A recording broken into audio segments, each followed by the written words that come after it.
And welcome to another episode of the entrepreneurial series from the milesbetterconversation.com program. And I'm excited today to welcome Douglas Mumby from the Mumby Group to be my guest. Hi, great to have you. So welcome, as I say, welcome everybody to the Miles Better Conversation, the entrepreneurial series. My name, if you don't know who I am already, is Colin Miles, aka the Numbers Guy. And each interview is going to last around about 30 minutes and will allow us to get some insight and tips from our guests. In this series, as I said, I've looked to interview a variety of business owners from around the world and have them reveal what drives them and how they approach their individual businesses. As I'm making it my mission in 2021 to help as many small entrepreneurs grow, scale, and profit faster in their business by sharing other people's experiences and tips. Because in today's world, it's all about coaching each other and growing as ships rise, we hope, together. So as I said, excited to welcome Douglas from Mumby.co, who is also famous, like myself, for the loud shirts. And I see Douglas has a nice, very loud shirt. Yes, I think he even gives me a run for my money today. So I know we were liaising earlier, weren't we, Douglas, as to how loud is loud? And I said, be big and bold. Well, as I said, I was struggling a little because, as you know, Colin, they are also somewhat seasonal. So because it's the summer, I went for the butterfly shirt. If it had been fall, it would have gone for a personal favorite, which is the purple paisley. Yeah, look. Oh, yeah, you've got it all covered. And that's true. And I did subconsciously, I must have done the same thing this morning because I'm like, that one's got loud and bold and colors, and I'll choose that. You're right, and stuff. And the sun is shining here. I guess it's shining where you are as well in Canada. So that's great. So yeah, so great. As I say, it's a bit of fun on a Friday. I love my loud shirts. It means coming to work is a little bit more fun than just the boring, blue shirt and white shirt. You have some of those, obviously, and stuff. So yeah, you have to do that kind of meeting, right? Yes, exactly. You have to have the one. But even then, I've been known to wear a loud shirt. And I'm like, well, it's my personality. If you don't like me, you should see very animated. And if you don't like that, well, then you learn very quickly that we're not going to work together well. So before we leap into the Miles Better Conversation 10, as I like to refer to it, obviously would love to give you an opportunity just to introduce yourself. Tell us a little bit about Douglas and what Douglas is about, and then we'll move into the questions. Sure. So as I know you've met with my wife previously, Anthea Mumby. She and I have been together. Actually, 2 weeks ago was our 28th wedding anniversary. We've been together 33 years. I joined the insurance business, her family insurance business, 24 years ago, where I've been working since. Prior to that, I spent 15 years in the consumer electronics world doing high-end audio video stuff. So my entire career has always been client-facing, sales-based. I built that electronics distribution business up back in the 80s and early 90s and stuff like that too. So always been in business for myself one way or the other, and then changed that significantly when I joined the family business and my wife became my boss, not only at home, but at work.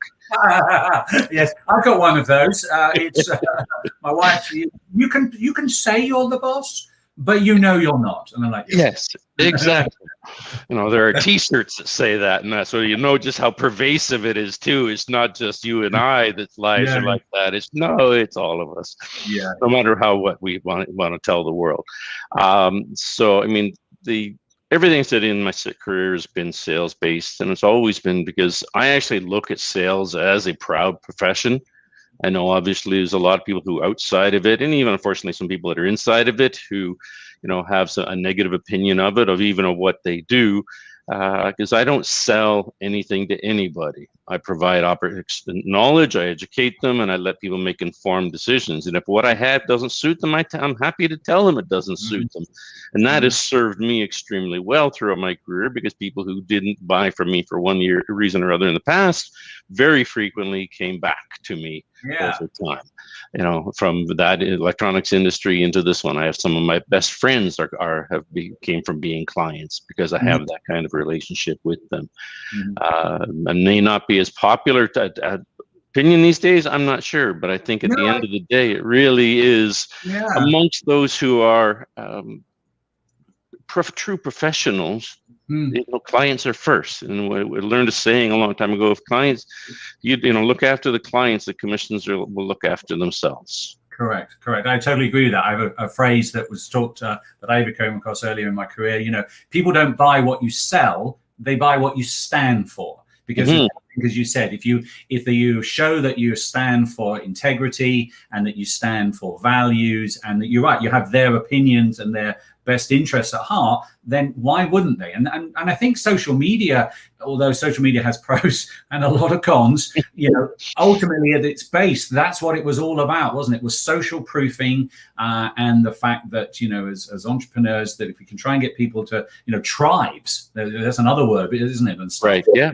Sometimes can go the other way, of course, with tribe becoming a little too aggressive and then, misinformation and all the other sort of things. But you're right. I think it's an interesting concept, and I think the more people that stay with that, more entrepreneurs buy into that concept, the better. Agreed. Yeah. Again, the old idea: if we all put the other guy first, that means they put me first too. It doesn't mean that it's only if I put you first and you put me first, then we're all going to do a heck of a lot better in the long run. Indeed, I agree. And I think that's probably a first tip that we would put out there, that, from entrepreneur, there are I'm starting to work with a lot of younger entrepreneurs, which is very exciting, but of course they don't have that life experience that you and I, being perhaps the old people now, I've got some gray, you've got some gray, so we can laugh about that. Yeah, I do. My joke is I've got the Mr. Fantastic. If you're a Marvel fan at all, Burns. The only place I really have white is right there. Well, that's good. It just shows distinction, doesn't it? I think, and stuff. And in fact, one of the questions later on in the Miles Better 10 is about if you would go back in time. So, that's all pretty cool. So good.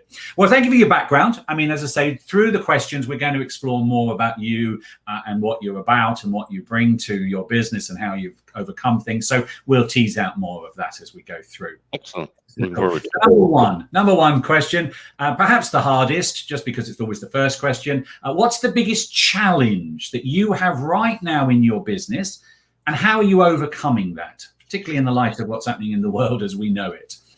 I guess the biggest challenge, which without a lot of backstory would be a little more complicated to truly elaborate on, but is pivoting. So, we made a significant change in our business at a macro level just under a year ago, which has spun me into two new directions within the insurance, like still in the same business, et cetera, but how I'm approaching it. One is partly inside of a large corporation, and then the other is maintaining my own business outside of that and trying to integrate those. But I think ultimately it comes down to what COVID has drawn to many of us is pivoting. How do I shift because the environment the ground under my feet has changed? How do I regain my balance? If you use a nautical type of thing, the boat is pitching and yawing both. How do you go both left, right, and front, back all at the same time? But managing it around, and it's just at the end of the day, it's staying, deciding where you want to go, what matters to you, and then focusing on that and going after it. I know there's all kinds of sayings depending upon which of the many gurus that we followed over the years, and I've been exposed to a lot of them in my decade. Is what matters to you most, and put that for first. And as long as you always come back to that, you'll always end up heading the direction you want to be, even if you end up a slightly different place than you originally planned. No, I'd agree with that. And I know that's what Anthea that you mentioned earlier and stuff, and she's been a guest. So if your viewers are interested, please do check out that interview as well. But again, that's really what she's all about, isn't it, in her coaching? So being your wife and stroke boss, maybe not so much now, you must have a vision, because she's all about the vision. So if you don't have a vision, I know she gives me one. Yeah, exactly. That's probably as good. It's a bit like, yes, I think we're of the same ilk with our wives. Where are we going today, dear? I have a strong suspicion I'm going to get a look later, whatever, when she watches this too. But it's our interview, it's our conversation, and we know our place. So it's all. There's the phrase, isn't it? Happy wife, happy life. So and it's true. But I think just to caveat that, and without trivializing that, I've been married myself some how long am I now? 27, 28 years, I think next year, same sort of thing. And as a relationship, and again, like in business, you just talked about pivoting, it is about pivoting. As my wife's career went one direction, I pivoted with her. And in my career went one way, we pivoted, then we both accelerated, but we never did this. And I think that comes back again to the vision and the mission. We both knew at 25 when we got married, 28 when we finally got married, where we wanted to be at 45. You know, where we wanted to be at 55. And we said 50 was our first target. And we got to where we wanted to be at 50 at 45. So, you know, it does help that but there was the road was windy. So we're laughing about the wives, but they have to be on our journey and we have to be on their journey. So, absolutely. You know, the point is valid that, if you're both keeping yourself, the other person as number one, to use your phrase, I think that's a great analogy and stuff. So, so that's our pearls of wisdom to the young people listening on relationships. Okay, so we're good at everything as gurus and stuff. So cool, good. So pivoting is a number one challenge, but also approaching it as being dynamic and focused. And I think that's a great tip. So thank you for that.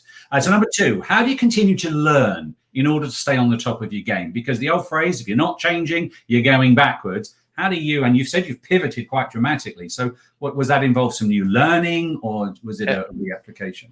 Yeah, or is a spin on a variation of what you said, if you're not growing, you're dying side of things, whatever, right? So, well, obviously the joining the large organization, they had a lot of tools that I didn't have as a small organization. So having to learn all of those pieces, having to learn, again, for lack of a better way of saying it, play nice in the sandbox with other people, because I was, other than my wife, whatever, I wasn't the only decision maker anymore. And you have to follow some of those things. And that's not bad stuff. It's just different stuff. So you have to kind of figure out how do you fit into that new world. And again, as I said, it doesn't have to be not my career centric or anything else. It really is applicable with everybody. If you're moving into a new thing, you mentioned it before we came on the call, how you would relocate it. Now you have to function within that world, which is a very different world than the one that you left on so many different levels. Right?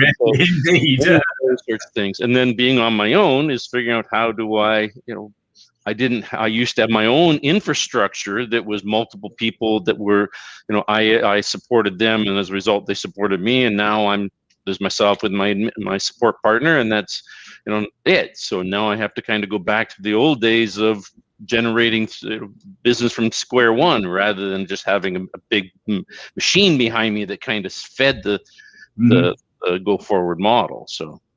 Okay, so continually evolving, I think, is really to paraphrase what you're there and stuff. So, exactly. And I think in today's ever-changing world, which changes faster, you wake up one morning and it's completely different than it was yesterday. I mean, that's the days of when we both probably started, and you had at least it seemed chaotic then, but gee, when I started my career in the 80s, early 90s, and that was snail's pace compared to and just look at what we're doing now. I couldn't run my virtual accounting business, the numbers guy, from where I am and have clients in the UK back in the early 80s. We couldn't do absolutely not. Yeah, it's crazy. And I think COVID in its negativity has also cemented software like StreamYard, like Zoom, like virtual offices, and has just taken a whole new dynamic and stuff. So so I think change is key. So question number 3, as the number guys to entrepreneurs, I'm always interested in if people, how they view their numbers within their own business. Do they fear them? Do they embrace them? Do they run for the hills? Or are they somewhere in the middle? So where do the numbers in your world? Are you a creative guy, so you let somebody else do the numbers? Or are you the numbers guy for your business, and how does that play? So just some background. Actually, it's an interesting question, because if you've done a lot of the psychology profiling stuff, there's usually some version of the quadrant thing, and there's drivers, and there's amiables, and so on. So I'm an amiable analytic, which is kind of an unusual sort of combination because they're diametric. I do analytics, and I can play with numbers all day long, and why not? I can dive deep into it, and I could have been an accountant potentially if I thought of things differently. I often say, I wish when you ask the teachers back in school, what am I going to use this math for, they didn't give the, well, you just pass sort of response. And they actually said, because I wasn't going to be an engineer, that's not my style for sure. But, accounting type of math, that is something that I do a lot of those sorts of math these days. I don't have, the education for, the deep dive tax side of it. But so I do the numbers, I understand the numbers, and spend a lot of them. My numbers aren't where I would like them to be right now, but that's partly because last year, as Anthony and I worked towards our transition, it took me away from, which in sales is yesterday's work is today's results. Today's results are next year's or next week's or next month's results. And so, it kind of derailed some of that sort of thing, but things are starting to come, I've done okay throughout, and they're coming back around again from that side of it. But at the same time, I loved the time with people, and that's probably been my other biggest challenge through the COVID thing, is being a very much an amiable, very much a social person. There's a few people I talked to, the same thing. We did really, really well up until about March. And then I know a lot of people started finding, okay, I've done without people too long. Now it's starting to weigh. Indeed. So, my wife, my wife is more of the introvert than the extrovert. I'm obviously, as you are, the amiable extrovert, and love meeting people and stuff. And when I was front facing in retail, very exciting and stuff. So I was really excited when the technology caught up and allowed us to have Zoom calls and interact and stuff. And I started meeting clients that I'd never met before, because I'd never seen them, because it'd all be done on the telephone or being a virtual office type situation. So no, exactly. But even she was starting to say, can we meet people? Can we go back out again? So mixed relationships and stuff. But it's all good. So no, cool, good. So thank you for that. That's good. Good to enjoy your numbers. It's amazing how many entrepreneurs, certainly the ones I work with, it's probably why they work with me, hate their numbers, and that's why they go, we've got you. And I'm like, yeah, that's true. So if you did, you wouldn't need me. So cool. What's your best compliment that you've ever received in your business?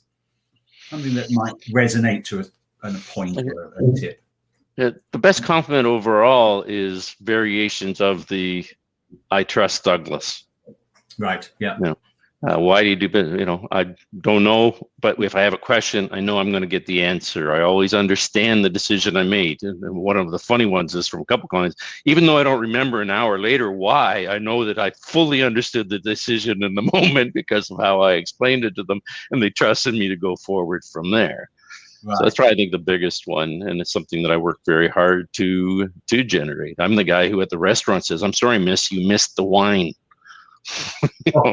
The bill, right? Okay, but that shows integrity, doesn't it? I mean, as you said right earlier on, the fact that if you put everybody else first, then that's integrity, and I think that builds trust. And in today's world, trust is huge and can be a really powerful driver. And I think that's again a great tip for all entrepreneurs, that it may not be about every penny. It's about the trust that the build, because it's the longer term. People will remember that trust is hard earned but easily broken, I think is absolutely phrase and stuff. So you have to have it in your vision, and it has to be reminding you continually that, because it's easy to go, and as you say, somebody overpays, you think, oh well, they don't know, I'll keep quiet. But that's not necessarily the right approach. Or as you said, I haven't been charged enough, or they've missed this off and I won't tell them. It's you're right. From a sales perspective, I want, or one of the worst things I've taught salespeople over the years, one of the worst things is to need the sale. The moment you need it, you've got a problem.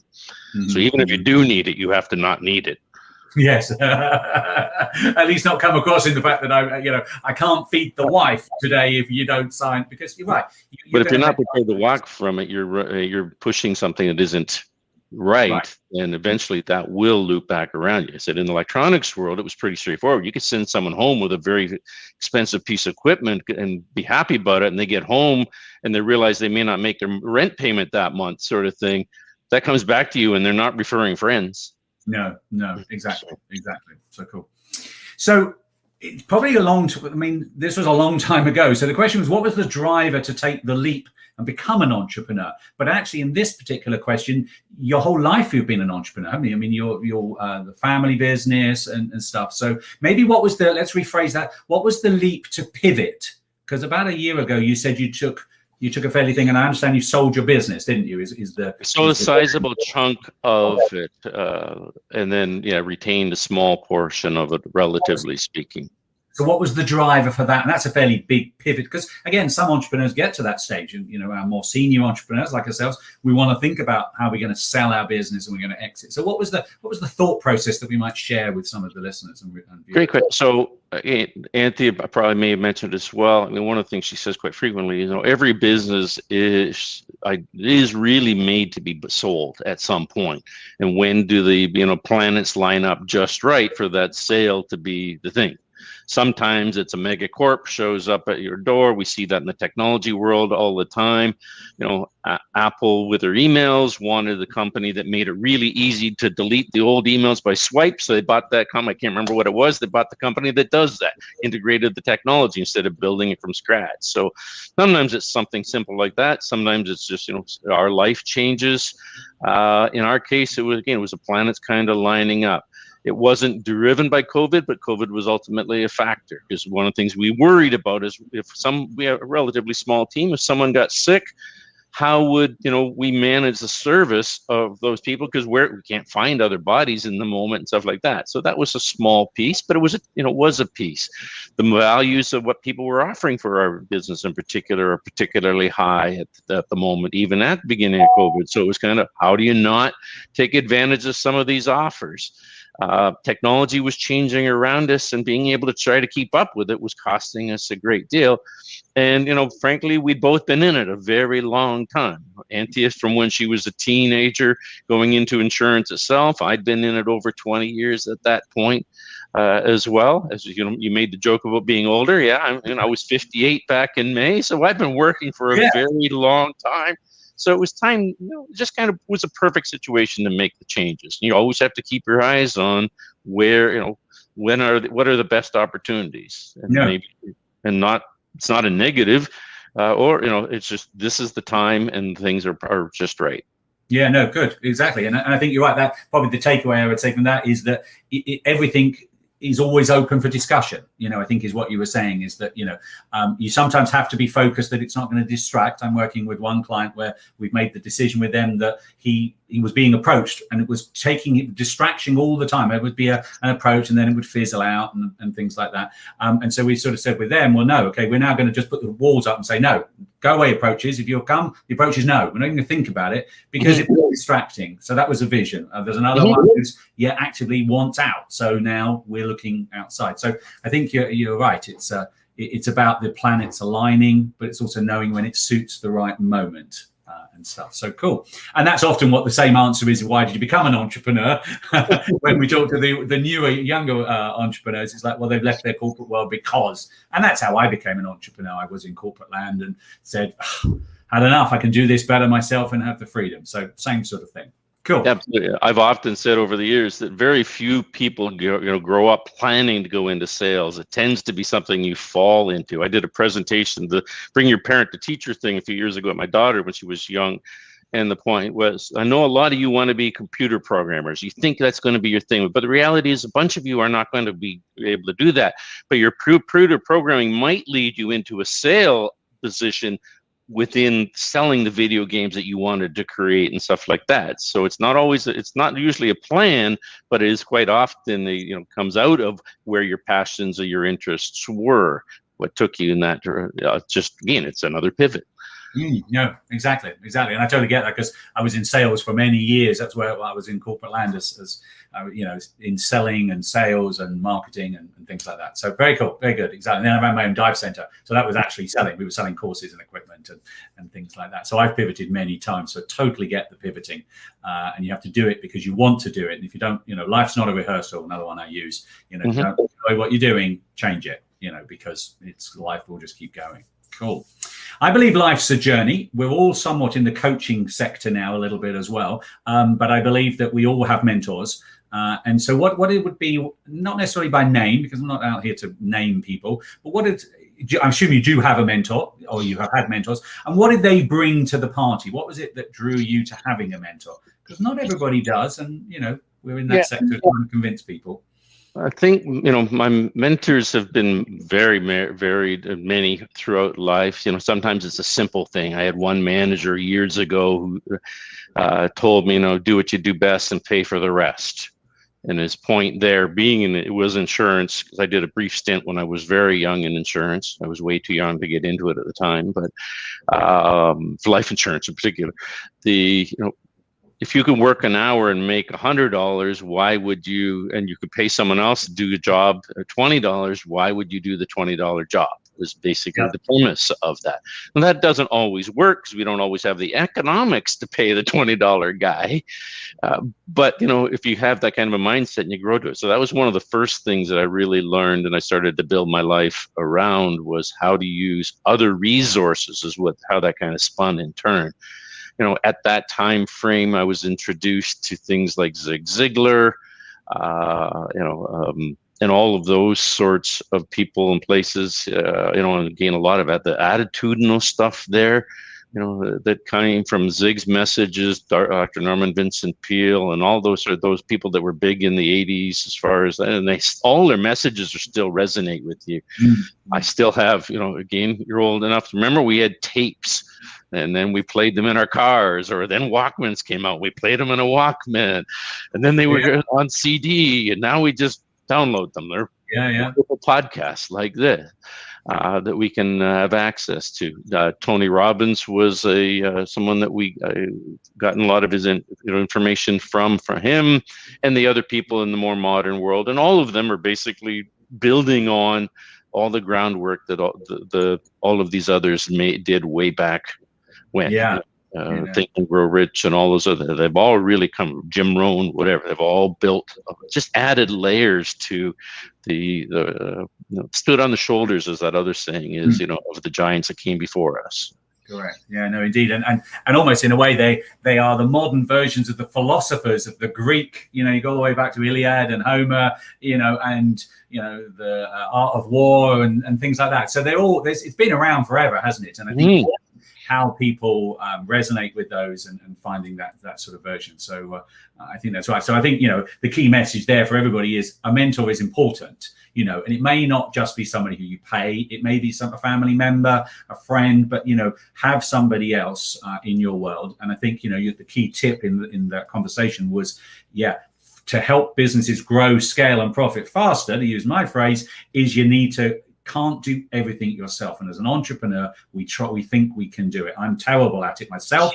I would rather do it myself than pay somebody. So I don't always walk the walk. But you're right. If you can find somebody to pay $20 and you can charge $100 while you're going off and doing something else over here and overseeing, that's the way to scale. And I think that's, certainly the tips more recently. Particularly if it's something you enjoy. Yes. Right. Exactly. If you're doing your career and you love doing that, spending another hour like that isn't really work for you. Versus mowing the lawn is a simple example. If you think that's a drudgery work, go spend an hour doing what you do. Yeah. No. Exactly. So cool. Good. Okay. Well, thank you for that. So we're moving through nicely on to question number 7. So what's something you're researching at the moment? What's new? I know you've pivoted and you're doing something different, but is there anything exciting coming up in your world? Anything that perhaps a book or something? The book is so, from that perspective or whatever, since Anthony and I actually wrote a book about insurance in general. Covers all different types, whatever, about 7 or 8 years ago. And then I wrote an individual one, about group benefits. I do have plans to write a succession planning book. There's lots of that stuff out there, from accounting and legal perspective, but the presentations that I want to build my book that I've done are more about I'll call it the psychological or emotional sides of things. And you mentioned, earlier about taking the offers and how distracting they can be. And there's, a lot that comes into it that isn't just know your numbers and know your legal, your contracts and your buy-sell agreements and those sorts of things. It's, what do you mean I'm not going to be the boss anymore? What do you mean I have to share decisions? There's a lot to those things too. So kind of doing that. Otherwise, just the insurance industry, which is where I work, where I live, if you will, from an economic perspective at least, is changing significantly all the time. But right now, it's undergoing a lot of changes, particularly from my experience, at least here in Canada. So it's a lot that it's trying to stay up on top of that sort of stuff.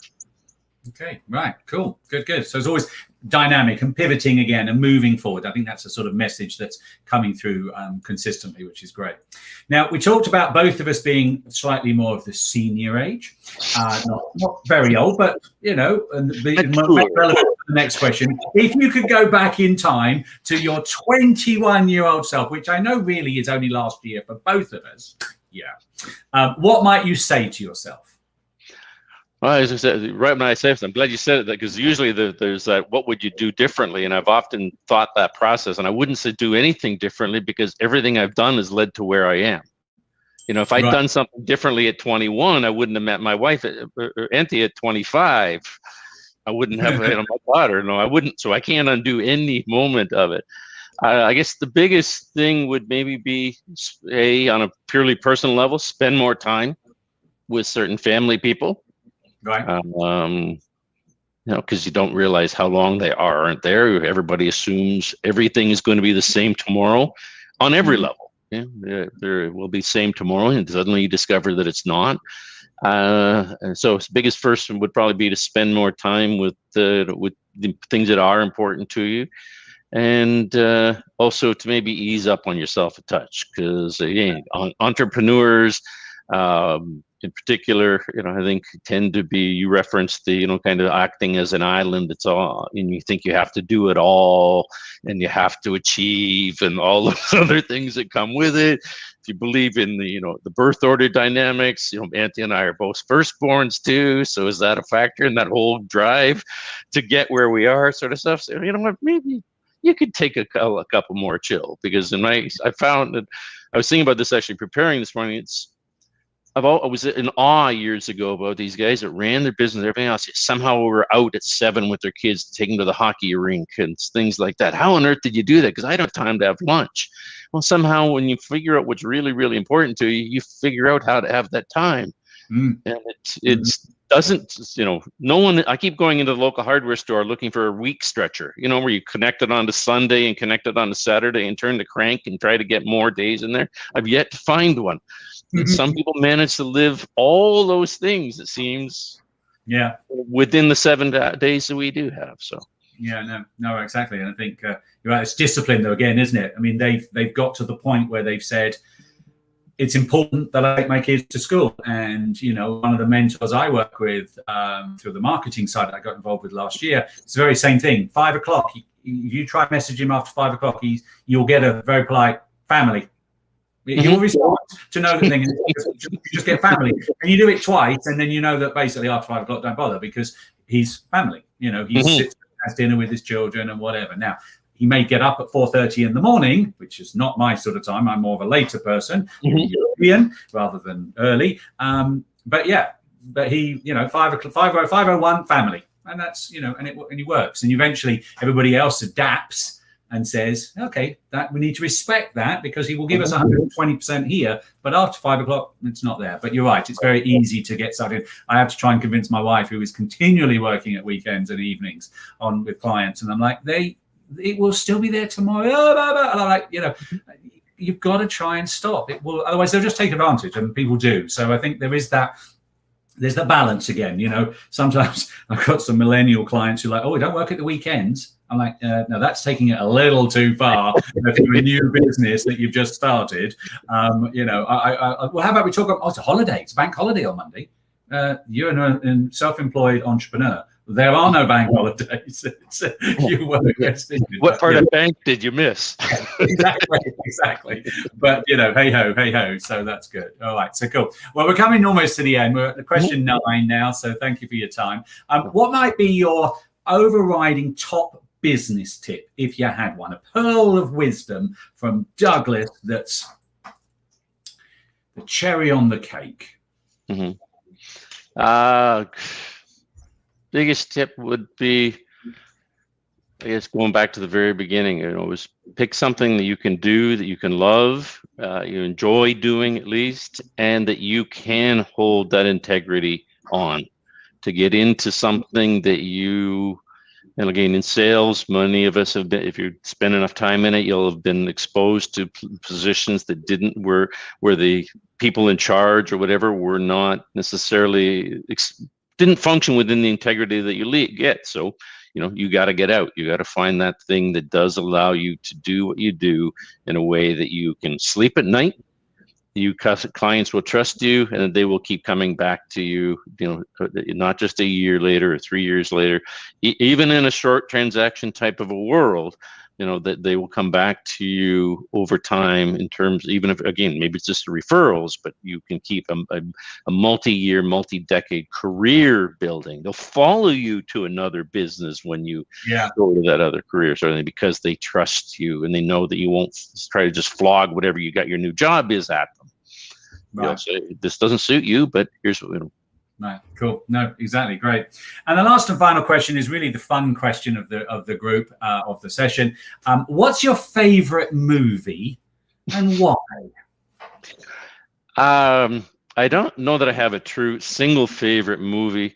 My movie genre in general are pure escapism movies. I mean, I grew up on sci-fi and fantasy books. My dad and I actually watched Star Trek. I watched Star Trek with my dad, whatever, in the 60s when it came out, sort of thing. So that sort of stuff. But anything, light things as well. I mean, I have some, again, I guess some people would call them old movies. Things like Stripes and Caddyshack on the pure comedy side are some phenomenal movies to me. I can watch them, over and over again. It celebrated its 41st birthday, Caddyshack. It came out in 1980. It popped up on one of my feeds the other day, and I'm like, 41 years ago. Also, some incorrect, politically not overly sensitive comments in the film. No, absolutely. Right for then, but maybe, yeah. I mean, and a lot of that, even from the comedians of the different groups that were not correct to themselves even at the time and stuff, and still aren't. So I mean, that's kind of some of the comedy stuff, and then I said the fantasy. I'm a big music person. If I'd shown you more shirts, I would have shown you my guitar shirt, as an example. But I'm not a musician, but I love music. So actually, heavy metal, which is a animated movie from the 80s, is a huge personal favorite that I've watched many times and stuff. So I don't have that one movie on a desert island thing. I always thought that was weird, though. How would you watch it? But I know. that's not playing the game, Douglas. This is called fantasy. It's yes, you're right. But cool. Good. Exactly. Well, so thank you so much indeed, Douglas, for taking the time today to share some insight into who you are, share the shirts as well, which is great. You get the butterflies in there? Yeah, indeed. And obviously, in your case, you're slightly different to some of the others that we've interviewed, where you've had a major shift. You've gone through a career, you've sold a business, which is really powerful for the viewers and listeners to think about that, and that your message resonates, that really it's about integrity. It's about having a vision of integrity, and enjoying what you do. So we thank you for your time. I think we've been having trundling across the bottom on the screen about the book. So give it another plug, because it's our podcast, so we can plug what we like and stuff. So sure. You've got a couple of books. These are obviously Canadian-centric at the end of the day, but I think most of the information is relatively universal. I mean, in this one of the things Anthony often talks about is it's really about how to find the right insurance advisor, or frankly, any advisor at the end of the day. Is what are some of the questions? How do you build that trust before you reach out to them, and then how to make sure that they live up to that trust? Because reality is it's faith at the beginning. Trust, as you said, is earned. It's faith when we first start a relationship. So, some questions there. And then this one, again, we talked earlier about math. Yes. So one of the main concepts in my group book is the fact that at the end of the day, insurance benefits in particular is all math. Right. It really is dollar in, dollar out. The more we have to put in. So, basically the messaging from there. So cool. Good. Thank you. So once again, thank you, Douglas. We're going to now just wrap it all up. I wanted to thank all the listeners and viewers for listening to tuning in to this episode of A Miles Better Conversation. We'd love to hear your thoughts and comments, as well as sharing this Miles Better Conversation on your social media feeds. We'd love you to check back soon for the next episode, which I think is coming up in a couple of weeks' time, when we'll be interviewing Henry Kimball from Galloping to Give, a new entrepreneur who's working in the horse racing sector, which is really quite exciting and something a little different. And of course, if you would like to be in the hot seat, then please comment below. I'm on all numerous platforms you can get at me, and that's, I know how Douglas joined us as well, etc. I mentioned right at the back and a couple of times the thing, I'm making it my mission in 2021 to help as many entrepreneurs grow, scale, and profit faster.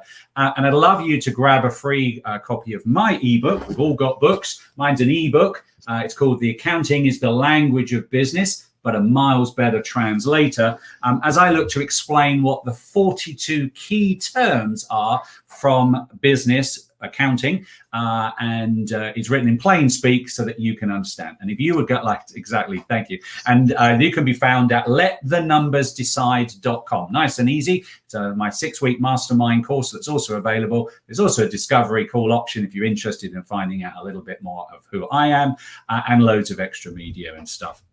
My name is Colin Miles, aka The Numbers Guy, and this has been A Miles Better Conversation. And we're going to close out with my latest little promo video, and we'll see you on the other side and next time.